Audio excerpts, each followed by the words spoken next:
میں اپنے نوجوانوں کے لیے خاص پیغام آج دینا چاہتا ہوں۔ 17 تاریخ کو الیکشن، 20 بائی الیکشنز ہیں۔ یہ بائی الیکشنز نہیں ہیں، یہ حقیقی آزادی کی جہاد ہے۔ ہمارے ملک کے اوپر بیرونی سازش کے تحت چوروں کو مسلط کیا گیا۔ ان چوروں نے آ کے 1100 ارب روپے کا ڈاکہ مارا ہے، اپنی چوری معاف کروا لی ہے، اور ملک کو مہنگائی کی دلدل میں دھکیل دیا ہے اور معیشت تباہ کر دی ہے۔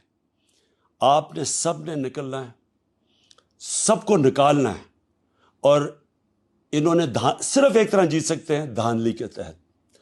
ہم نے دھاندلی کو شکست دینی ہے، لوگوں کو نکالنا ہے، اور انشاءاللہ اس ملک کو حقیقی طور پہ آزاد کر۔ سبسکرائب کریں اور بیل دبائیں تاکہ کوئی خبر رہ نہ جائے۔ سبسکرائب کریں اور بیل دبائیں تاکہ کوئی خبر رہ نہ جائے۔